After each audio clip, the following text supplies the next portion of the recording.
जो तुम्हें कर्म मिला है उसे धर्म के अनुसार करो, भगवत समर्पित कर दो, वो यज्ञ हो जाएगा, उसका फल मिलेगा तुम्हें आनंद, भगवत प्राप्ति, महासुख।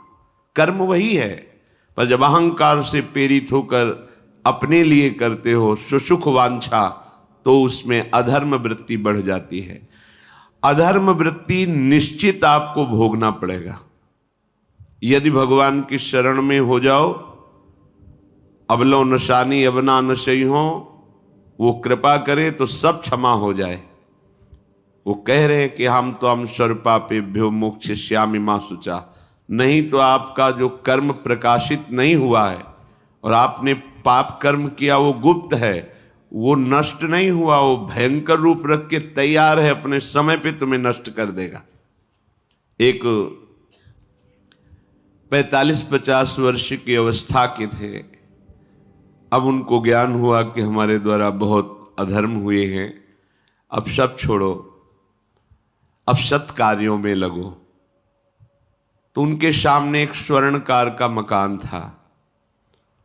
वो बहुत ही कपटपूर्ण व्यवहार करता था, भोले भाले लोगों को असली स्वर्ण लेकर के केवल स्वर्ण का लेप करके अलंकार बेचता।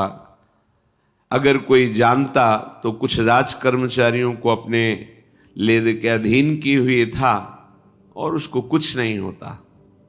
तो जो राज कर्मचारी उसके रहस्य को जानते थे वो रात में ड्यूटी देते थे। उन लोगों ने सोचा कि इतना धन इसने इकट्ठा किया है, अगर हम इसको मार देते हैं और इसका स्वर्ण ले लेते हैं तो कोई रिपोर्ट करने वाला भी नहीं होगा और हम बहुत धनी हो जाएंगे। अधर्माचरण करने वाला कभी सुखी नहीं हो सकता। स्वर्णकार अधर्म आचरण कर रहा था तो उसके अधर्म आचरण में सम्मिलित होने वाले राज कर्मचारियों ने उसे मार दिया, उसका स्वर्ण ले लिया, धन ले लिया और उसे एक बॉक्स में बंद करके वो निकल ही रहे थे कि वो जो धर्म पे चलना ठाना था उन्होंने देख लिया। बाहर निकले, उनका ये क्या है,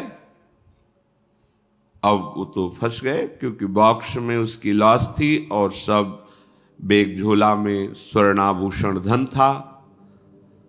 उन्होंने तुरंत उसको कहा, आवाज मत दीजिएगा, देखो हम तुम्हें हिस्सा दे देंगे, ये जो धन हमारे पास है इसको हम 3 हिस्से में बांट लेंगे और इसको हम नष्ट कर देते हैं, कोई जानेगा नहीं, हम राज कर्मचारी हैं, किसी तरह का फसाव नहीं होगा। उन्होंने कहा, ये मैं अधर्म का कार्य नहीं कर सकता, मैं तो अब हल्ला मचाऊंगा, सबको बुलाऊंगा और बताऊंगा कि तुमने इसकी हत्या की है और इसका धन अपहरण कर रहे थे। अब राज कर्मचारी, उन्होंने सोचा हमारी ड्यूटी भी जाएगी, धन भी जाएगा, सजा भी मिलेगी। दोनों ने इशारे में ही बात कर ली और हल्ला मचा के दौड़ पड़े, पकड़ो इसे, पकड़ो, जाने न पाए। उसे पकड़ लिया, लोग इकट्ठा हुए, क्या हुआ, देखो ये धन अपहरण करके जा रहा था, इसकी हत्या कर दी। तो हम लोग गश्त लगा रहे थे तो हमें शंका हुई, आए तो देखा ये पकड़ा गया, जो धर्म से चल रहा था उसको पकड़ लिया। अब तो प्रमाण, राजकर्मचारी खुद गवाही देने के लिए तैयार, उसे बंद किया गया, मुकदमा हुआ। वो बार बार जज के सामने यही कहता था, जिसकी कसम खवाओ हम कसम खा लेते हैं, हमने बिल्कुल ये कार्य नहीं किया, ये लोग ये कार्य कर रहे थे, हमने इनको रोका तो इन्होंने मुझे साझेदारी के लिए, पर मैंने वो स्वीकार नहीं किया तो फिर इन्होंने ऐसा किया। पर उसकी कौन बात माने, राज कर्मचारी गवाही। मुकदमा लंबा खिंचा, उसे जेल में रखा गया। हर बार आके वो यही प्रार्थना करता, कई वर्ष तक चलता रहता मुकदमा, जेल का उसे बड़ा कष्ट भोगना पड़ता।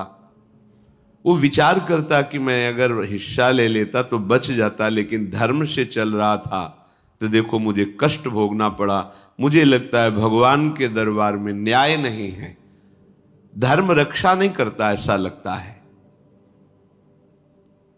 एक दिन आया और रो करके यही बात कही जज के सामने कि मुझे लगता है भगवान नहीं है। क्योंकि मैं बार बार सत्य को साक्षी करके कहता हूं कि मैंने ये कर्म नहीं किया और मुझे दंड दिया जा रहा है, मुझे क्लेश दिया जा रहा है धर्म से चलने के कारण। अगर मैं सम्मिलित हो जाता तो मुझे तीसरा हिस्सा मिलता और बिल्कुल बात शांत होती। ये क्या धर्म है, कहां भगवान है? जज ने इस पर गौर किया। कई वर्ष वो जेल भोगता रहा, मुकदमा चलता रहा। तब जज ने गौर किया कि बार बार ये कहता है इसकी जांच की जाए,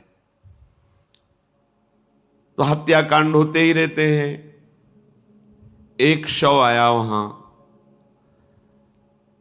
जज ने मंगवाया था, जो पोस्टमार्टम के लिए जाता है, मंगवाया और कहा देखो इसका कोई नहीं है, अंतिम संस्कार के लिए अपने ही लोगों को जाना है। तो 2 कर्मचारी जो थे सरकारी, जो स्वर्ण चोरी में सम्मिलित थे, उनको और उसको कहा कि बस तुम थोड़ी देर नदी के किनारे बैठे रहना, हम और लोगों को लेकर के आते हैं। और एक आदमी को छुपा के बैठा लिया और राज कर्मचारी नदी के किनारे शव को लेकर बैठे। उसको देखा जिसको बहुत कष्ट दिया जा रहा था, सारा आरोप उसके ऊपर था, जो धर्म से चल रहा था। उसे कहा माना नहीं ना, अगर मान लेता तो तीसरा हिस्सा भी मिल जाता, बात वहीं खत्म हो जाती है। देखा, फंसा दिया, तेरे को आजीवन कारावास मिलेगा, कोई नहीं बचा सकता तेरे को। मेरी बात नहीं मानी, कह रहा था हल्ला मचाऊंगा, ऐसा वैसा, अब भोग। तो जज के द्वारा जो एकांत में बैठाला हुआ आदमी था, उसने पूरी बात सुनी। इसीलिए ये नाटक रचा गया था। तीनों को बुलाया और कहा तुम निर्दोष हो उस धर्मात्मा से। स्वयं इनकी आवाज से हमने सुना, ये कह रहे थे जो तुम बात कह रहे थे। तो उसने कहा कि ये तो ठीक है, अब निर्णय ठीक कर दिया, लेकिन अब कई वर्षों से मैं दंड भोग रहा था, ये कौन सा न्याय है? किस अपराध के कारण? मैं तो धर्म से चल रहा था, इसमें किंचन मात्र मेरा कोई अपराध नहीं था। फिर कई वर्ष से मैं सजा क्यों भोग रहा था? बार बार प्रताड़ना, नाना प्रकार के कष्ट क्यों भोगा मैं? जज ने कहा तुम हृदय को साक्षी करके बताओ, क्या कोई ऐसा अपराध किया है जिसका प्रकाश ना हुआ हो और तुम्हें दंड ना मिला हो? हम अब उसका कोई दंड थोड़ी तुम्हें देंगे, लेकिन तुम्हारे अंदर जो भगवान के प्रति आरोप है उसका निराकरण हो जाएगा। उसने कहा हाँ, यौवन अवस्था में मैंने किसी स्त्री को ऐसा ऐसा, और वो विरोध करने पर भी उसे मार दिया और आज तक बात कोई प्रकाशित नहीं हुई। तो बोले फिर भगवान को क्यों दोष देते हो? वो कर्म तुम्हारा दंड अगर मिल जाता तो नष्ट हो जाता, वो कर्म सुरक्षित है। उसी कर्म ने तुम्हें यहां अधर्म ना होने पर भी फंसाया और देखो तुम्हें भोगना पड़ा। तो निश्चित समझो, यदि आप अधर्म के द्वारा कोई भी सुख साधन करेंगे तो आप नष्ट होंगे। अधर्म के द्वारा आप धन आदि छीनना चाहेंगे तो आप नष्ट होंगे। अधर्म कर दिया है और उसका प्रायश्चित नहीं हुआ तो वो कर्म सुरक्षित है। ऐसी जगह फंसाएगा जहां 100% आपने कोई अपराध नहीं किया पर आपको उसका दंड भोगना पड़ेगा। फिर आपको लगेगा कि न्याय में अन्याय हो रहा है, कोई भगवान नहीं है। देखो मैंने बिल्कुल कसम खा के कहता हूं पाप नहीं किया, पर ये पाप का जो आरोप लगा वो पूर्व पाप आकर के तुम्हें दंडित कर रहा है। अब इस कर्म विधान को ये बहिर्मुख लोग क्या जानते हैं? तभी कहते हैं अरे कहां भगवान, कैसे भगवान? आज तुम धर्म से चल रहे हो, लेकिन कल तुमने जो कर्म किया तो तुम शरणागत होकर भजन के द्वारा उसको नष्ट नहीं किया ना, तो वो सुरक्षित है। अवश्य में भोक्तव्यम कृतम कर्म शुभाशुभम। इसलिए श्री भगवान आदेश कर रहे हैं यज्ञार्थात कर्मणोन्यत्र लोकोयम कर्म बंधनहा तदर्थम कर्म कौन्ते मुक्त संगहा समाचर। मुक्त हो जाओगे, न काम तुम्हें अधीन कर पाएगा, न पाप अधीन कर पाएगा, परमानंद में डूब जाओगे। केवल प्रभु के लिए कर्म करो। ये अगरबत्ती, धूप बत्ती, आरती, पूजा प्रभु को अपना नहीं माना तो ये थोड़ा शुभ कर्म बन गया, बस ये तुम्हारा प्रायश्चित नहीं होगा। जो तुमने अधर्माचरण के अगरबत्ती धूपबत्ती से खत्म होने वाले नहीं हैं, उनके लिए तुम्हें नाम जप करना पड़ेगा, नाम कीर्तन करना पड़ेगा। नाम कीर्तनम यस्य सर्व पाप प्रणाशनम, समस्त पापों का नाश करने में समर्थ है। राधा राधा राधा, कृष्ण कृष्ण कृष्ण, गोविंद गोविंद गोविंद। भगवन नाम, अगर भगवन नाम का आप निरंतर जप करने लगे तो आप स्वयं तर जाएंगे और लोगों को तार देंगे। मम भक्तियुक्तो भुवनम पुनात् सतरति सतरति सा लोकान तारयति। जो भी कर्म कर रहे हो वो भगवान के लिए भावना करो, उस कर्म को भगवान को समर्पित करो, तो तुमसे पापाचरण नहीं होगा। जो पापाचरण हो गए हैं 10 मिनट केवल बैठ करके अपने घर में ही ताली बजा के मंजीरा लेकर के, इसे नाटक मत समझो, आडंबर मत समझो। नहीं, जो आडंबर और नाटक किए हैं ना, वो जब अपना नाटक फैलाएंगे तो तुम उस नाटक से निकल नहीं पाओगे। माया का नाटक है। भगवान नाम कीर्तन, ये जो लोग कहते हैं ना कि भगवान तो हृदय में बैठे, दिखावे की क्या जरूरत है। अगर इतना बोध हो चुका है भगवान हृदय में बैठे, तब तो आप सिद्ध हो गए। केवल वाणी से बोल रहे हो, मन मानी आचरण कर रहे हो, दुर्गति को प्राप्त हो रहे हो, तो है ना सबके हृदय अछत विकारी, पर सकल जीव जग दीन दुखारी। सबके हृदय में बैठा है, पर दुर्दशा रोक रहा है क्या वो? क्यों? क्योंकि तुम केवल बातों से कहते हो सबके हृदय में बैठा है। ऐसा अनुभव किया? अगर ऐसा अनुभव किया तो व्यभिचार किसके साथ करते हो, चोरी किसकी करते हो, हिंसा की, कपट किससे, द्वेष किससे? बस केवल बातों से बात नहीं बनती।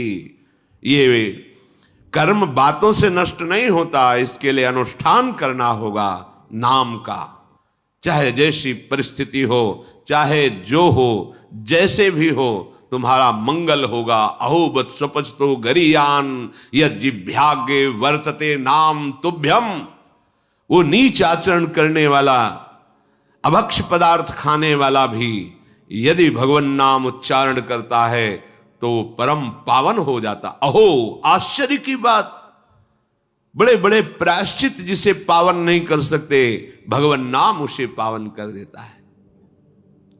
जय शीत हरिवंश विचार के मनुज देह गुरु शरण गही, सकई तो सब पर पंच तजी कृष्ण कृष्ण गोविंद कही। कृष्ण कृष्ण गोविंद क्या जाता है?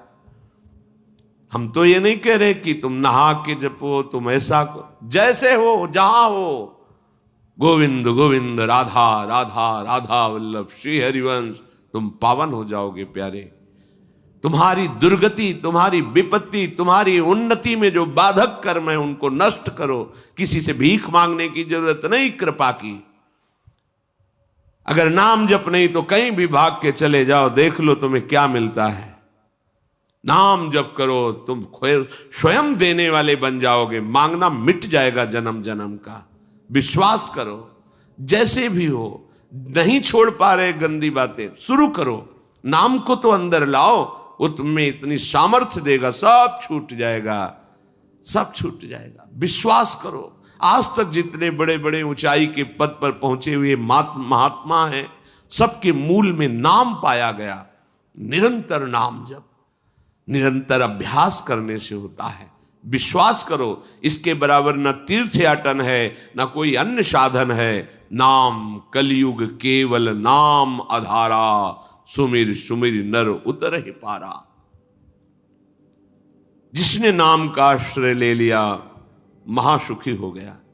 पर जब तक तुम्हारे पाप कर्म भस्म नहीं होते, तब तक तुम्हें आनंद नहीं मिलेगा। इसलिए विश्वास करके दीर्घ काल तक सम्मान पूर्वक, आदर पूर्वक हृदय में नाम जप करो। जब पाप वासनाएं नष्ट हो जाएंगी, पाप प्रवृत्ति नष्ट हो जाएगी, तब आनंद की धारा, तुम्हें कोई भी विपत्ति, कोई भी संकट परास्त नहीं कर पाएगा। प्रश्न होता है कि हम बहुत प्रयास करते पर सफलता नहीं मिलती।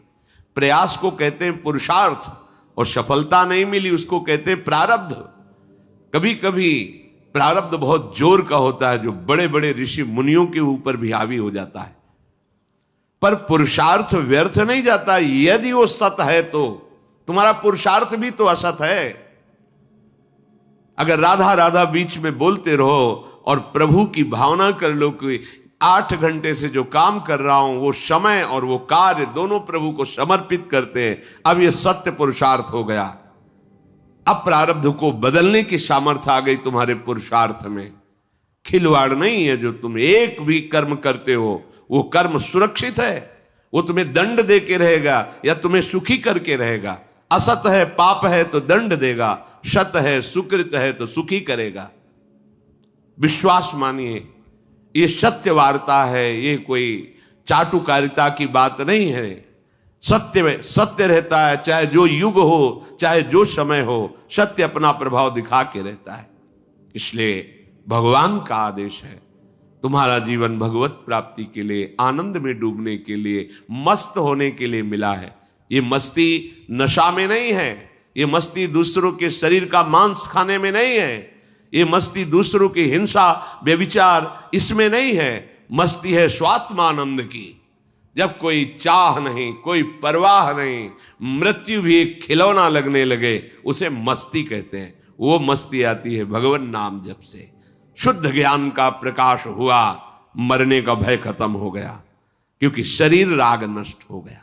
इसलिए सावधान होकर जो जहां जैसी भी परिस्थिति में हो, भगवान नाम सदैव अपने पास रखो। राधा राधा कृष्ण कृष्ण गोविंद गोविंद, देख लेना, निहाल हो जाओगे, निहाल हो जाओगे, मस्त हो जाओगे। हमारी बात मान लो, हमारी प्रार्थना मान लो, कुछ इसमें नहीं लगता है। इसमें न पैसा देने की बात कह रहे, ना कोई संयम नियम की बात कर रहे। जैसे बने, मन नहीं लगता मत लगने दो, ये बड़ा दुष्ट है, ये लगता है हमें दुर्गति कराने के लिए। अगर इसकी हां में हां मिलाओगे तो ऐसे निंदनीय कर्म कराता है, घृणा होती है अपने मन से। देखो ना, झांक के देखो ना मन को, कभी ये तृप्त नहीं हुआ। वही गंदी बात, वही गंदा चिंतन, वही गंदे आचरण की प्रेरणा।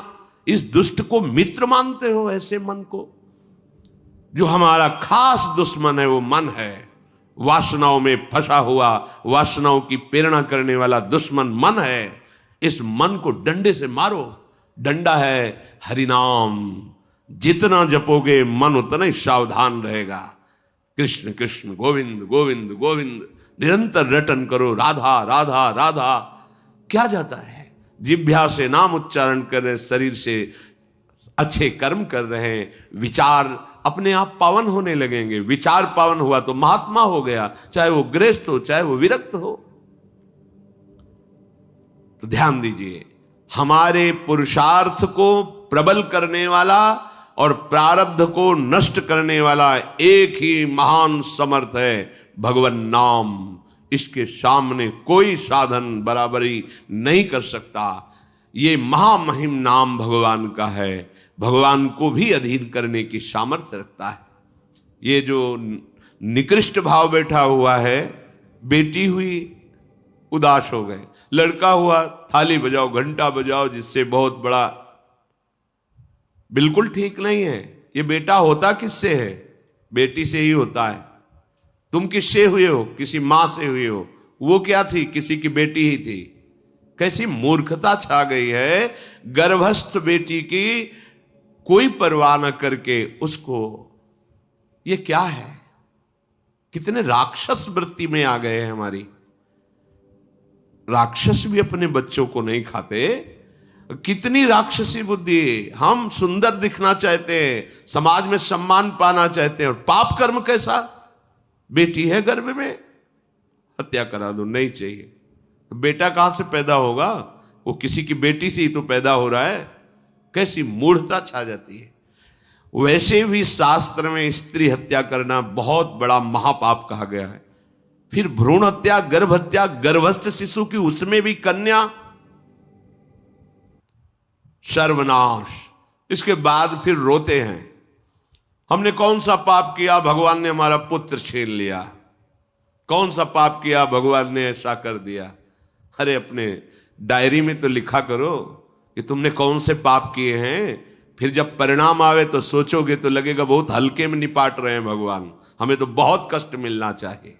कैसी कैसी निर्दयता बैठ गई हो। हम मनुष्य कहलाते हैं, सदगृहस्थ कहलाते हैं, गर्व से चलते हैं। और गर्भस्थ शिशु की हत्या करते हैं। मान जाओ, ना सत्संग सुन रहे हो, ना शास्त्र स्वाध्याय कर रहे हो, इसलिए तुम्हें पता नहीं कि तुम कौन सा पाप कर रहे हो।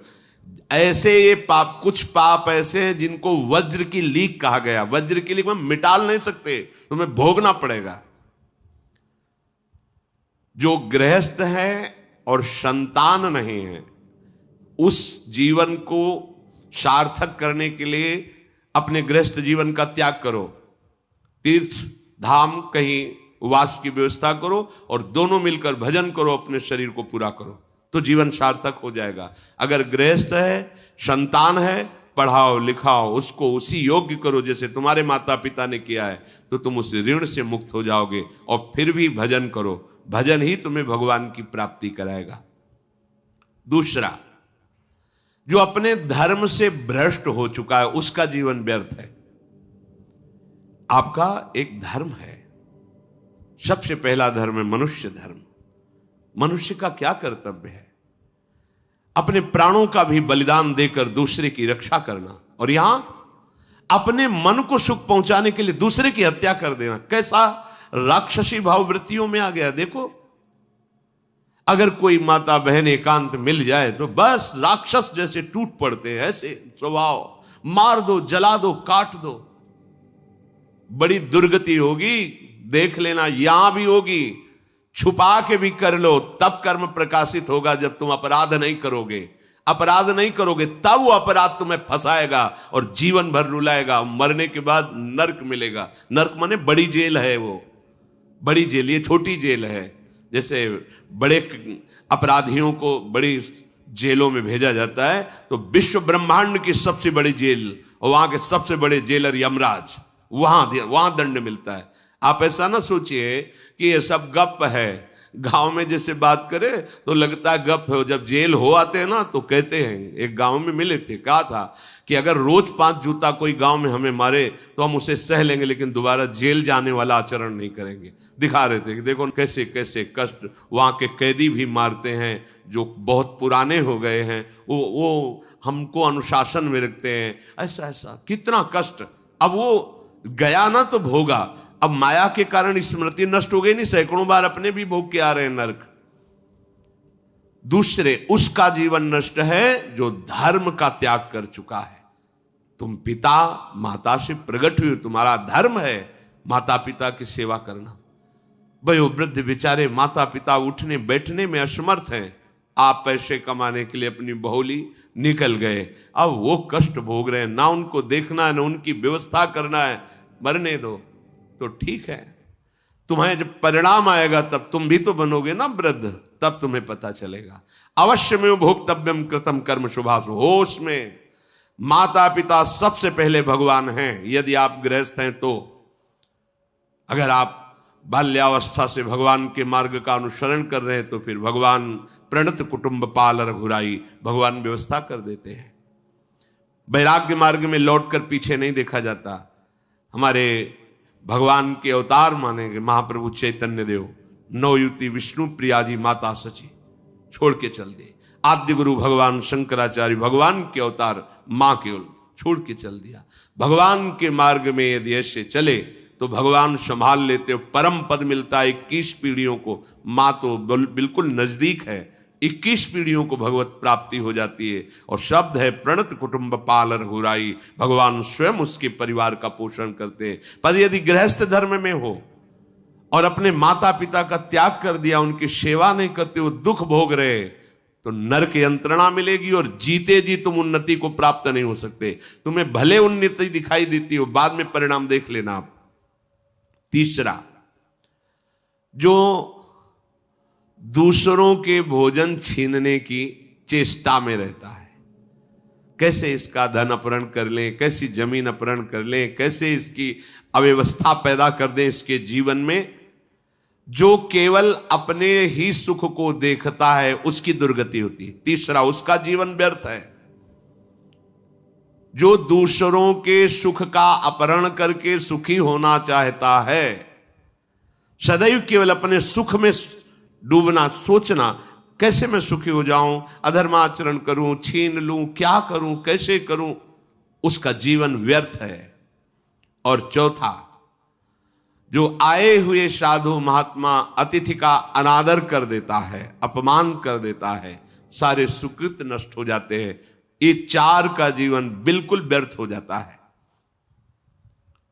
इनको असत जीवन कहा गया है, वृथा जीवन कहा गया है। इसलिए हे युधिष्ठिर, ये 4 दोष कभी हृदय में ना आने पावे। आरूढ़ पतिते दत्तो मन्यायोपहृतम चयत व्यर्थम तु पतिते दानम ब्राह्मणे तस्करे तथा। बहुत ध्यान देने योग्य बात।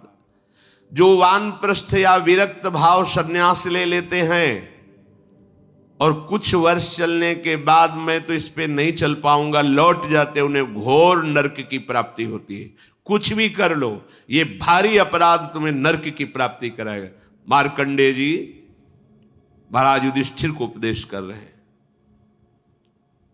एक बार एक सन्यासी जी ने कहा था कि हमने गुरुजनों से सुना है कि ये जो वचन से संकल्प ले ले कि बस अब कुछ महीने बाद हम सन्यास ले लेंगे और विरक्त होकर भगवान का भजन करेंगे, और यदि वो ऐसा नहीं करता तो उसे चंद्रायण व्रत रहना चाहिए, तब उस पाप से मुक्त होगा। चंद्रायण व्रत कहते हैं प्रतिपदा को 1 ग्रास, द्वितीया को 2 ग्रास और अमावस्या को 15 ग्रास, फिर नीचे घटाते चले जाओ 14, 13, 12, 11 ऐसे पूर्णिमा को पूर्ण 1 महीने से उपवास रहने से हम सन्यास लेंगे।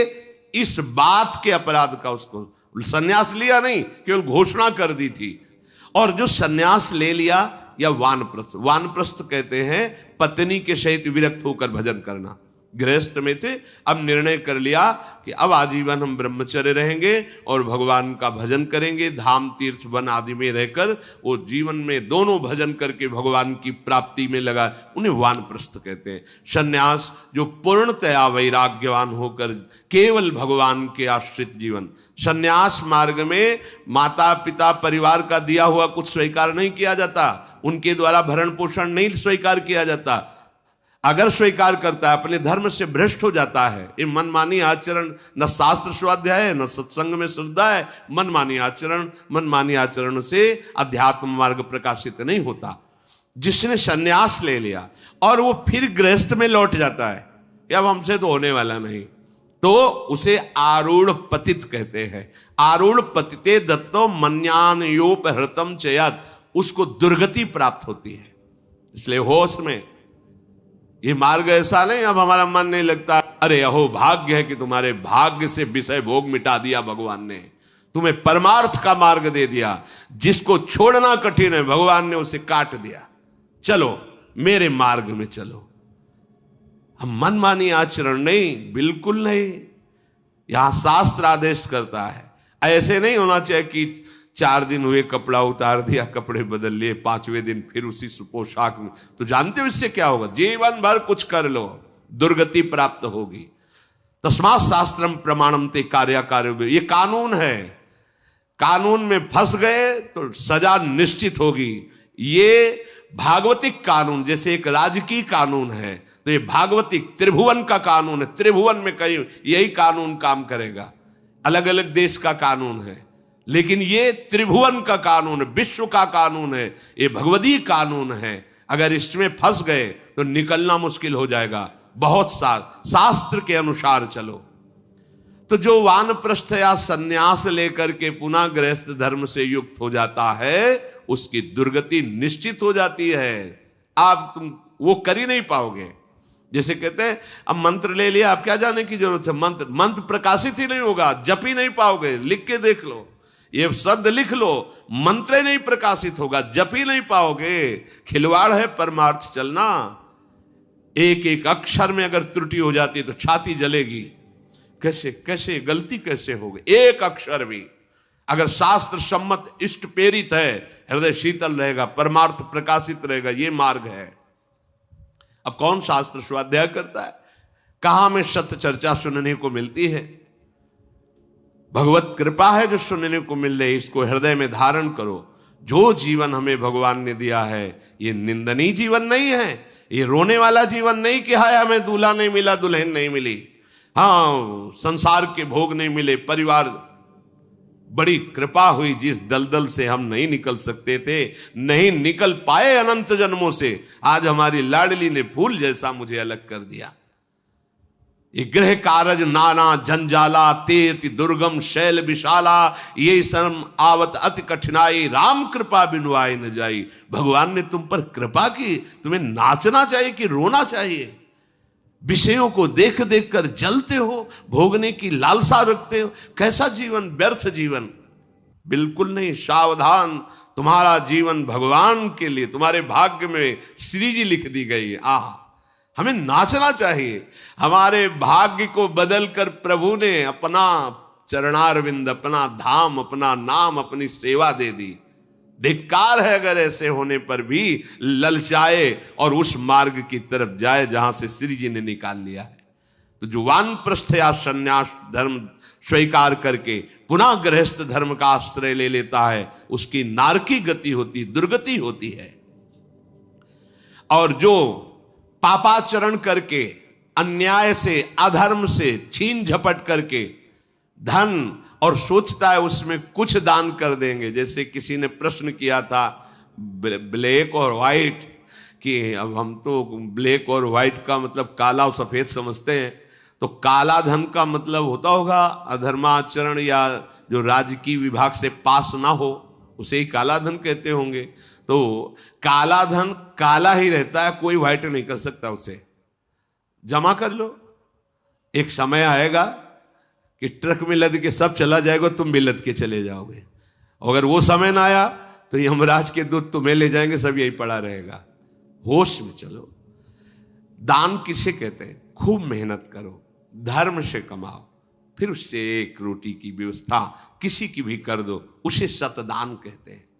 लाखों बेईमानी से कमाए, अधर्म आचरण से दूसरों को चूस चूस के ऐसा दुख दे कर, फिर सोचा कि लाख में 10,000 दे देते हैं, व्हाइट हो जाएगा। व्हाइट नहीं हो जाएगा, ये और तुम्हारे ऊपर आक्रमण कराएगा, क्योंकि जिनको दे रहे हो उनकी भी बुद्धि तो भ्रष्ट होगी, तो तुम्हारा अधर्म बनाना, हाँ, व्हाइट नहीं होगा, फाइट होगी। अब मार पिटाई शुरू करवाएगा, वो ऐसे आचरण करवाएगा, जहां जाएगा वहां खोपड़ी फोड़ेगा, उसका परिणाम जब आपके आएगा तो आपकी खोपड़ी फूटेगी। व्हाइट तो तब हो सकता है जब व्हाइट चलो। व्हाइट का तात्पर्य होता प्रकाश, श्वेत, ये लक्षण सतोगुण का। सात्विक भाव से चलो, मेहनत की कमाई से, पसीना चुहा के खूब मेहनत किया और फिर किसी को दिया, तुम्हारा परिवार उन्नतिशील रहेगा, तुम्हें लोक परलोक में सुख प्राप्त होगा। अन्याय से कमाए हुए धन का दान पतित कर देता है, पतित कर देता है। अब इसमें एक उपाय है, मुझे पता नहीं था, प्रमादवश मेरे से गलती हो गई, कभी जीवन में गलती नहीं करूंगा, अब सुधार के लिए करो, हो जाएगा। मुझे पता नहीं था, मैंने कभी सुना ही नहीं था, बस यही था कि धन प्राप्त करूं, धन प्राप्त करूं, और गलती हो गई। अब मुझे पता चला कि मैंने गलत किया है, तो अब लो नशानी, अब ना नशे करो, गौ सेवा, संत सेवा, ठाकुर सेवा, गलती आगे से नहीं करूंगा। ये एक सूत्र बहुत बड़े, अबलो नशानी अबना नशे, ये सबको पावन कर देता है, सब कुछ पावन कर देता है। पर ये ऐसा नहीं कि हम 100 कमा रहे हैं बेईमानी से तो 10 देते रहेंगे तो 90 व्हाइट होते रहेंगे, ऐसा कदापि कहीं नहीं लिखा। ये शास्त्र है, तस्मात् शास्त्रम प्रमाणन्ते। कई बार लोग प्रश्न करते हैं इस विषय का, ध्यान से सुन लो। अन्याय से कमाया हुआ धन अगर उसे हम दान भी करते हैं तो वो पतित ही करेगा, गिराएगा ही, किसी काम का नहीं है।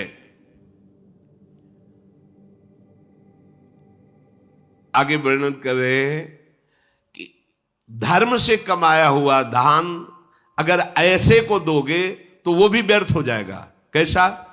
मिथ्यावादी, पापाचरण करने वाला, झूठ बोलता है, पापाचरण करता है, और आप उसे दान कर रहे हैं, बाद में वो पाप करेगा तो उसका फल आपको मिलेगा। उसके पाप के बढ़ावे में आप साझेदार हुए, आपका जो दान था उसके पाप में बढ़ावा देगा, आपको उसको साझेदारी का फल भोगना पड़ेगा। कृतज्ञ, जो दूसरे के किए हुए को उपकार को नहीं मानता, अभिमानी और मदिरा पान करने वाला, अब आपसे पैसा लिया, शराब पिया, गंदे आचरण किए, आप उसके हिस्सेदारी बने।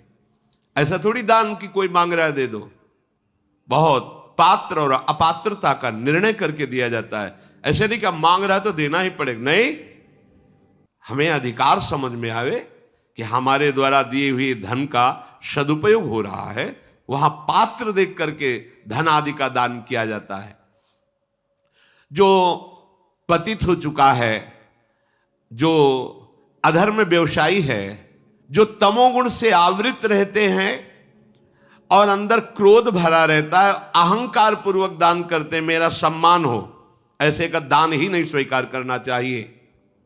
ऐसे का दिया हुआ दान व्यर्थ हो जाता है, उसे निश्चित अन्य योनियों में जाके कष्ट भोगना पड़ता है। तामसी अहंकारी दान करने वाला परिणाम में दुख ही भोगता है। मैंने दिया, ये मैंने बनवाया, ये मैंने किया, ये तमोगुण का लक्षण अहंकार है। श्रेष्ठ मंत्रवेत्ता सतमार्ग में चलने वालों को दैन्य होकर छुपा कर दान देना, ये उत्तम लोगों की प्राप्ति कराने वाला है। देखना है, धर्म से चलता है। हम जो धन देंगे उसका धर्म में प्रयोग होगा। मंत्रवेत्ता है, निरंतर मंत्र का अनुष्ठान करता रहता, पावर है। अगर हमारा धन ऐसी जगह गया तो हमारे पापों का नाश करके उत्तम लोगों की प्राप्ति कराएगा।